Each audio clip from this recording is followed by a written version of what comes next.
কেন্দ্র 100 দিনের কাজ বন্ধ করেছে, গ্রামীণ আবাসনের কাজ বন্ধ করেছে, রাস্তার কাজ বন্ধ করেছে, জলস্বপ্নের কাজ বন্ধ করেছে, সর্বশিক্ষা মিশনের কাজ বন্ধ করে 4 বছর ধরে টাকা দেয় না।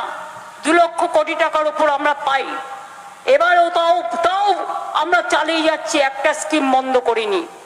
সরকারি কর্মচারীরা 25% ডিএ পেয়েছেন কি পাননি? যারা টিচাররা আছে তারাও পাবেন। মাথায় রাখুন, এবার লক্ষ্মীর ভান্ডার আজীবন চলবে। টাকা না দিলেও 1,20,00,000 কাঁচা বাড়ি পাকা করার টাকা দিয়েছি এবং গত 6 মাসে আরো 30 লক্ষ বাড়ি করে দিয়েছি। কেন্দ্র 100 দিনের কাজ বন্ধ করেছে, গ্রামীণ আবাসনের কাজ বন্ধ করেছে, রাস্তার কাজ বন্ধ করেছে, জলস্বপ্নের কাজ বন্ধ করেছে, সর্বশিক্ষা মিশনের কাজ বন্ধ করে 4 বছর ধরে টাকা দেয় না। 2 লক্ষ কোটি টাকার উপর আমরা পাই।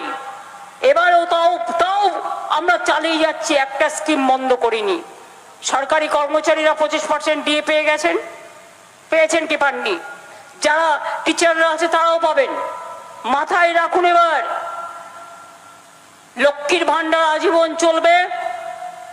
টাকা না দিলেও 1,20,00,000 কাঁচা বাড়ি পাকা করার টাকা দিয়েছি এবং গত 6 মাসে আরো 30 লক্ষ বাড়ি করে দিয়েছি।